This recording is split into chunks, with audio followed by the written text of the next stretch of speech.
वालेकुम मेरी YouTube family, क्या हाल चाल है? ठीक उम्मीद करती हूँ कि आप लोग सब ठीक होंगे और अल्लाह के फजल व करम से मैं भी ठीक हूँ। तो व्यवहार मैं ना आज की थी बाज़ार, तो वहाँ से ना मैंने सब्ज़ी ली थी, जैसे कि आप लोगों को नज़र आ रही है भिंडियाँ ली थी।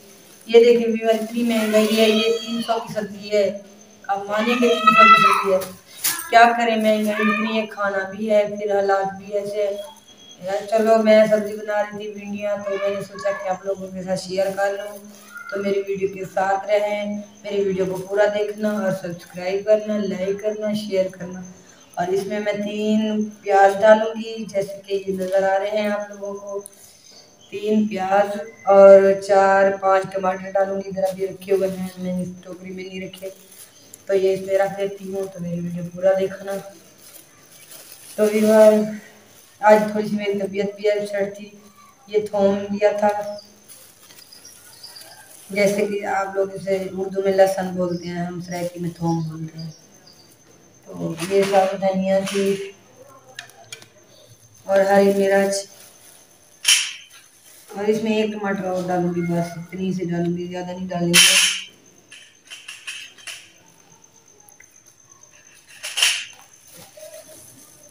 तो यार अगर आज मेरे से कोई मिस्टेक हो जाए तो सॉरी, माजरत, क्योंकि आज मेरी तबीयत ठीक नहीं है। सही तरीके मेरा वीडियो बनाने का कोई मूड भी नहीं था, लेकिन फिर भी बना रही हूँ आप लोगों के लिए। ये तो व्यूअर, ये देखिए, ये मैंने भिंडी ली थी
व्यूअर ये देखिए भिंडी जो है कुछ अच्छे तरीके से अभी तक नहीं पकी, थोड़ी सी पक चुकी है और अब मजीद इसको मैं पकाऊंगी। हल्की हल्की आंच रखी हुई है, इतनी ही आंच पे पकाना है क्योंकि ये जल जाती है, अगर तेज आंच होती तो जल जाती। तो इधर ये देखिए माशाल्लाह भिंडी जो है अभी मेरी रेडी हो चुकी है। तो आप लोग भी ऐसे ज़रूर ट्राई करना, बहुत मज़े की बनती है माशाल्लाह, अच्छी सी खुशबू आ रही है। तो आप लोगों ने ज़रूर ट्राई करना है। अगर मेरी वीडियो आज की अच्छी लगे तो मुझे लाइक करना, शेयर करना और कमेंट में लाजमी बताना। शुक्रिया। तो इधर उम्मीद करती हूँ कि आज की मेरी वीडियो आप लोगों को अच्छी लगी होगी। तो इधर मेरी तबीयत भी ठीक नहीं थी, जैसे कि मुझे बुखार और सर में इतनी दर्द था बहुत, इसलिए मैंने वीडियो भी नहीं बना रही थी, लेकिन वीडियो भी बनाना लाजमी थी। और फिर ना मैंने आज की जो रेसिपी आप लोगों के साथ शेयर की है, उम्मीद करती हूँ अच्छी लगी होगी। अगर मेरी वीडियो अच्छी लगे तो मेरे चैनल को सब्सक्राइब करना, लाइक करना, शेयर करना और अपना बहुत सारा ख्याल रखना, दुआ में याद रखना। इसी बात से लेती हुई इजाजत, मिलेंगे किसी नेक्स्ट वीडियो में, तब तक के लिए अल्लाह हाफिज।